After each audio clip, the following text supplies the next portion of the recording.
veníamos diciendo que hemos llamado y hemos convocado a un amigo de la casa, uno de los periodistas del ámbito internacional más respetados que hay en Argentina, nuestro colega Marcelo Taborda, para hablar justamente del tema y de este conflicto. Hola Marce, ¿cómo estás? Chelo Meloni te saluda, aquí estamos con Germán y con Ernestina, ¿cómo andás?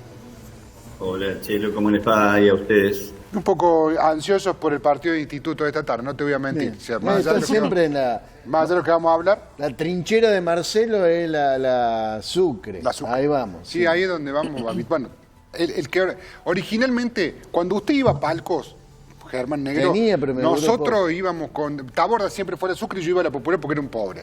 Después yo me pasé a la Sucre, Taborda se mantuvo en la Sucre y usted bajó con nosotros. No, regresé a la juventud. Claro. Regresó a la juventud, claramente. Pero usted era persona de... No, estuve un tiempo ahí. Roja y blanca. Me pidieron como una colaboración de tener, pero fue hace muchos años. Sí, ya lo sé. Pero era puteador de la Roja y Blanca. Sí, digamos. de ese sector. Bueno, Marce, nos metemos directamente en el tema de este conflicto y por lo que te hemos llamado. Recién cuando arrancábamos el programa yo decía el anuncio de lo que podría llegar a ser la Tercera Guerra Mundial. ¿Qué es lo que podría desatar una Tercera Guerra Mundial? Irán atacó a Israel. Si Israel responde, ¿arrancamos con lo que podría ser una Tercera Guerra Mundial? Mira, hay varios que sostienen que la guerra mundial, incluido el Papa Francisco, que la guerra mundial ya se está dando en el planeta de manera diferente, seriada y tal vez no concentrada en un territorio específico del tablero internacional. Hay muchos puntos en conflicto hoy en el mundo, podría decirte Yemen, podría decirte todavía la no saldada cuestión en Afganistán, ni que hablar la guerra en Ucrania, bueno, el escenario conflictivo de Medio Oriente, que siempre está prendido con alfileres, lo que pasa entre los armenios y azeríes, y así podríamos seguir enumerando. Lo que concretamente nos ocupa ahora es lo que se da en llamar esta escalada que ocurrió a partir del fin de semana, o tal vez a partir del 1 de abril, que fue cuando Israel atacó en suelo sirio una delegación diplomática de Irán, donde había importantes militares pertenecientes a la Guardia Republicana, la fuerza militar más importante del gobierno iraní, y hubo en total 8 muertos, pero además quedó latente en el aire la posibilidad de una respuesta o de una reacción de Irán que finalmente se concretó el fin de semana y para la cual Irán argumentó que estaba haciendo uso de su legítima defensa, invocó un artículo de la Carta de Naciones Unidas, es decir, argumentó que no era un ataque sino una contraofensiva o una réplica a un ataque que había padecido.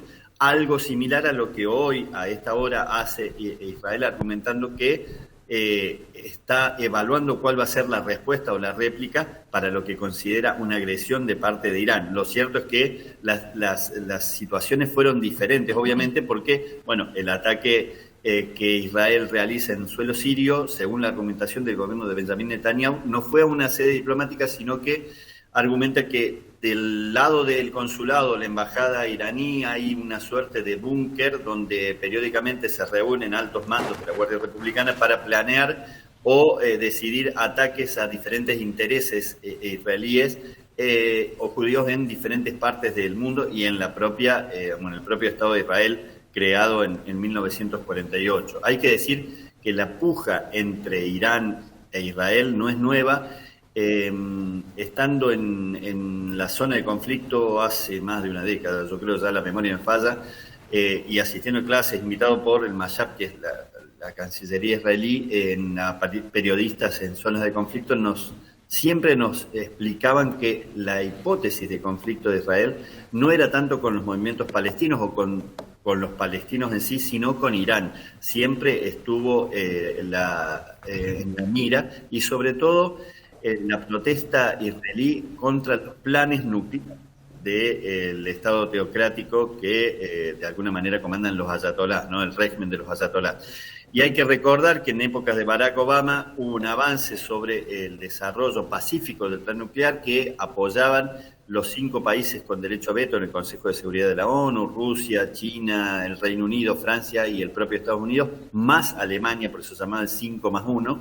a lo cual se oponía tajantemente Israel en sus diferentes gobiernos, en sus diferentes vertientes. Bueno, hoy el contexto es ese, pero además es el contexto de la situación en Gaza y lo que ocurrió el pasado 7 de octubre con un terrible y horrendo ataque de parte de Hamas, que Israel vincula o dice que cuenta con el apoyo, no solamente logístico, sino el soporte de Irán, algo que Irán no reconoce.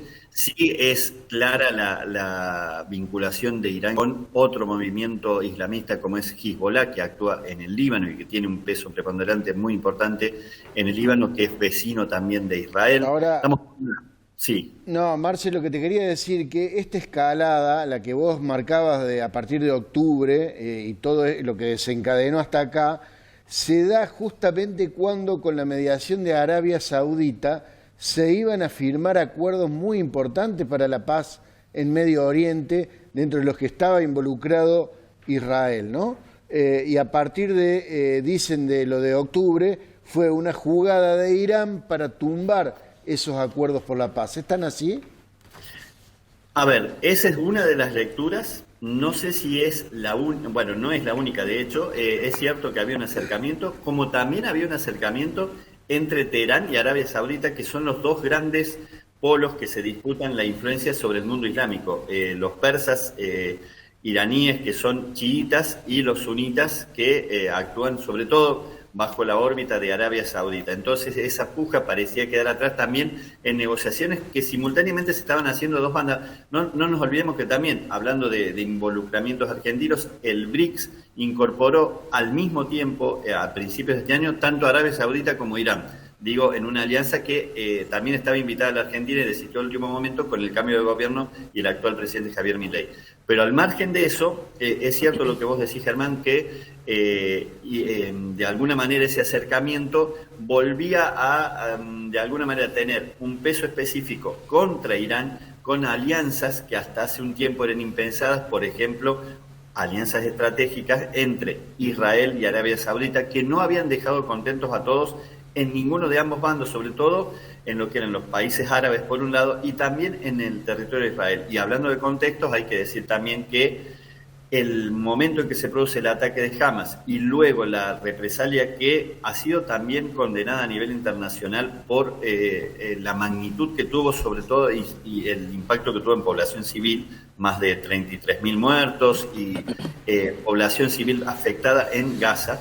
Bueno, había hecho que volvieran a aparecer las manifestaciones multitudinarias que ya antes de octubre se realizaban en Israel contra el gobierno de Benjamín Netanyahu, que es quien más tiempo ha permanecido en el poder en Israel desde su fundación en 1948, pero además quien tiene también mucha oposición atrás sobre los manejos, y hay muchas denuncias por casos de corrupción que habían debilitado su gobierno, y esto también de alguna manera abroqueló en su momento, en octubre, detrás de Netanyahu a la población de Israel, por lo lógico que se produce cuando un pueblo o un país sufre una agresión. En este sentido se abroquela detrás de quien lo está gobernando, y hoy por hoy también podría darse ese fenómeno si la guerra se profundiza, cosa que están bregando en la reunión del Consejo de Seguridad de ayer y los organismos internacionales haciendo llamados para que no haya una escalada que nadie sabe cómo puede derivar, sobre todo si se involucran más países y se torna en una guerra abierta de países que, de alguna manera, Israel se sabe que tiene poderío nuclear, aunque no lo reconoce específicamente, lo tiene, e Irán es acusado de tenerlo, y si no lo tiene, tiene un alto poderío también misilístico. Y acá viene otra de las dudas con respecto a los ataques de este sábado. Si realmente fue un ataque con intenciones de producir un daño letal, o se trató de una suerte de ataque simbólico para poner a prueba de alguna manera la capacidad de defensa de Israel y saber con qué cuenta para después propiciar ataque a través de organizaciones, los llamados proxies, organizaciones afines como la propia Hezbollah o los rebeldes hutíes que operan en Yemen, ¿no? Marce, muchísimas gracias como siempre, gracias por tu generosidad, por tu claridad de siempre, para ponernos un poquito en autos y darnos un poco de claridad en este conflicto, que cada vez que te llamamos siempre estás, así que un abrazo muy grande. No, abrazo para ustedes. Bueno, con algunos quizás nos veamos esta noche. Seguramente con nosotros, seguramente. Un abrazo grande. Abrazo grande. Marcelo Taborda, periodista especializado en política internacional, debe ser de los políticos, de los periodistas especializados en política internacional más importantes que tiene Argentina. Más de 30 años de trabajo en el tema. Bien.